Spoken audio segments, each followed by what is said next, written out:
people of this country is Clause 14, Mr. Speaker. I am stunned that the Minister of Finance would just glide over this. Mr. Speaker, the Minister of Finance knows that this policy here should have been a debate by itself.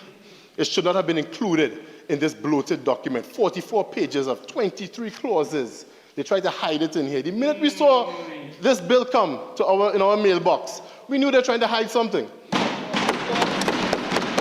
We knew it. 2 days notice for 44 pages of 23 clauses. Mr. Speaker, this clause 14 of the bill would amend the External Loans Act, Chapter 7105 in Section 3.1 to increase the limit for borrowing externally to 45,000 million Trinidad and Tobago dollars. Mr. Speaker, they are raising the external limit from 50 million to 45 billion dollars, Mr. Speaker. Mr. Speaker, as I said earlier, this is the beginning of the end of our economy. This is the beginning of the end. It is clear that this Minister of Finance has no ideas. The only thing he knows to do is raise taxes and borrow money. That's it. He'll come here and say that he's diversifying the economy. I would like the minister, when he winds up, to tell this country one thing he has done to diversify the economy of this country. Because when I read the news, all I see are businesses closing down.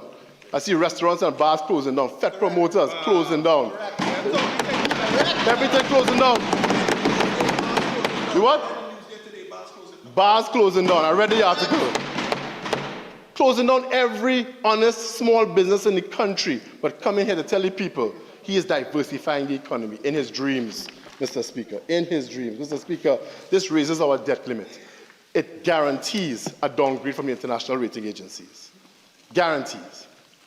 And once we are downgraded, a devaluation cannot be far behind, Mr. Speaker. It is as night follows day. We are already bleeding foreign exchange in this economy. The Minister of Finance has done nothing to stop that bleeding, and very soon he will have no choice. He cannot borrow any money locally anymore, no matter how much they try to stack the deck at the local banks on the different boards. Most of them have reached their concentration limits in terms of lending money to this government, so now he wants to borrow externally. And of course, that is going to be in US dollars, Mr. Speaker. When you borrow in US dollars, it means you have to repay in US dollars, Mr. Speaker. It is extremely dangerous. The minister spent about 2 seconds on this important clause of this bill.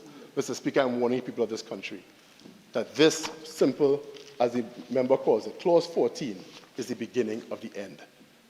I want to remind you that we told you so. Clause 15 of the